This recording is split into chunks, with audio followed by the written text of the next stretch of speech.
Assalamualaikum warahmatullahi wabarakatuh, pelajar sekalian. Okey, baik. Kita terpaksa teruskan pelajaran kita dalam keadaan online lagi. Tapi walaupun kamu belajar secara online, saya cuba untuk sampaikan beberapa poin penting dalam situasi yang terbaik ya. Baik pelajar. Pada pelajaran yang lepas kita belajar tentang classification. Kita tahu all living thing mesti kita boleh classify mengikut hierarki. Pelajaran classify mengikut hierarki kita dah belajar dalam topik taksonomi. So kamu tahu ada 8 taxon bermula daripada domain sehinggalah kepada spesies. Kemudian kita belajar tentang classification lagi. Kita belajar bagaimana R.H. Whittaker classify organism kepada 5 kingdom system mengikut 3 situasi kriteria. Namun begitu, Colwood mendapati bahawa dalam prokariot terdapat banyak perbezaan molekular data. Oleh itu, Colwood, satu lagi saintis penting, memberikan satu lagi cadangan tentang bagaimana classify organism. Pada tahun 1970, apabila saintis mula memahami tentang molekular data pada prokariot, maka Colwood propose 3 domain system. 3 domain system ni diwujudkan based on the molecular data pada prokariot. Oleh itu, Colwood mencadangkan 3 domain system untuk classify organism. Dia classify kepada 2, iaitu prokariot dan juga eukaryote. Prokariot adalah organism di mana DNA is not enclosed by the nuclear envelope dan dia punya histone protein tak wujud pada DNA. The DNA is not associated by the histone protein. Meanwhile, bagi eukaryote, DNA is enclosed by the nuclear envelope. So, dia punya heredity material DNA tu ada dalam nuclear envelope untuk menjadikan eukaryote ni adalah true nucleus.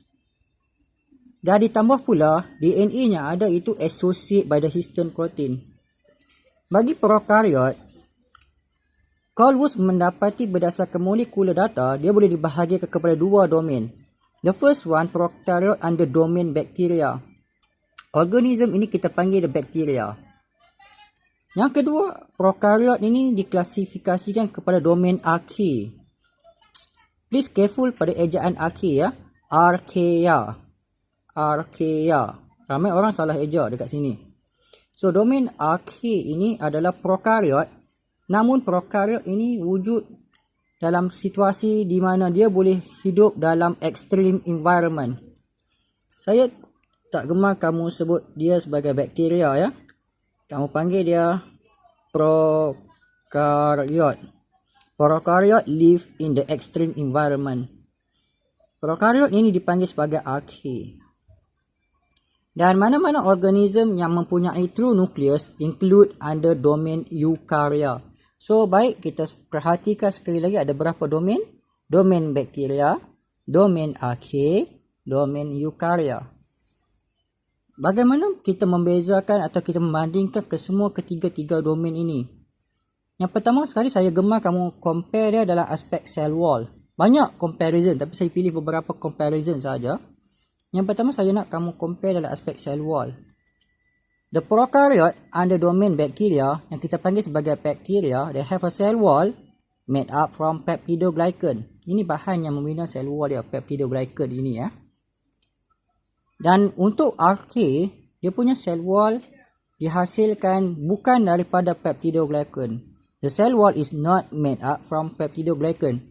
Ada pelbagai bahan yang membina sel wall ya, namun bahan-bahan tersebut tidak mengandungi peptidoglycan. Bagi eukarya, hanya setengah organism sahaja ada sel wall. The cell wall made up from cellulose. Mana-mana organism yang menghasilkan sel wall daripada cellulose adalah plant. For the plant, and the cell wall is made up from the chitin. Ini adalah untuk for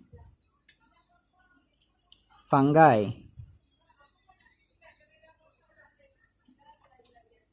Okay, fungi. So bagi eukarya ada 2 ya. plant dengan fungi, they have a cell wall. Yang kedua, saya gemar untuk kamu fokus kepada membrane lipid. Masih ingat lagi plasma membrane pada pelajaran kita SEM 1? Ya, plasma membrane itu ada bahan-bahan yang membinanya. Yang pertama adalah lipid, yang kedua adalah protein. Kita fokus kepada lipid. Bagi lipid yang membina membran pada domain bakteria, dia mempunyai consist of straight chain fatty acid. Straight chain fatty acid, iaitu hidrokarbon dia unbranched. Apabila fatty acid link dengan glycerol, dia membentuk satu ikatan yang kita panggil sebagai ester bond. Berbeza dengan domain archaea, they have a membrane lipid. Tapi the membrane lipid consists of branched hydrocarbon chain. Tanpa fatty acid, maka binaan itu adalah menghasilkan ether bond. Manakala untuk eukarya, they have also membrane lipid. The membrane lipid is straight chain fatty acid ataupun unbranched. So maka ikatan yang membinanya adalah ester bond. Ada persamaan antara eukarya dan bakteria. Perkara yang ketiga yang saya gemar untuk kamu tengok membandingkan antara ketiga-tiga domain adalah ribosom. Ribosom pada bakteria adalah lebih kecil, 70 subunit. Ribosom pada archaea lebih besar, 80 subunit. Manakala ribosom bagi eukarya 80 subunit. So ini persamaan antara kedua-dua ni. Dalam domain eukarya, dia dibahagikan kepada 4 kingdom. Ada 4 kingdom ya, semuanya. Kingdom yang pertama adalah protista, fungi, plantae, animalia. So tulis ya nanti. Protista, fungi, plantae, animalia. Bagi kingdom Monera, Colwood hapuskan kingdom tersebut, dia gantikan dengan 2 domain. Baik. So ini adalah apa yang kita bincangkan tentang 3 domain system. Untuk pembandingan yang lebih detail, kalau kamu tengok melalui buku Campbell ini, okay, saya tak sentuh banyak perkara. Tapi kamu boleh faham ya dan kamu tengok. Tapi apa yang saya ajar tadi, peptidoglycan, membrane lipid dan juga ribosom. Namun kamu ya gemar untuk kamu bacalah yang apa yang ada dalam Campbell ini untuk membandingkan ketiga-tiganya. Kalau kamu tak faham, kamu boleh tanya saya melalui WhatsApp. Tapi yang penting saya nak kamu tahu ada 2 bentuk classification penting, iaitu 5 kingdom system by the Whittaker dan 3 domain system by the Colwood. So itu saja pelajaran kita untuk hari ini. See you again on the next class. So selamat study dan benda ni tolong buatkan satu mind map yang cantik untuk saya tengok nanti dalam kelas apabila kita boleh bersemuka ya. Bye.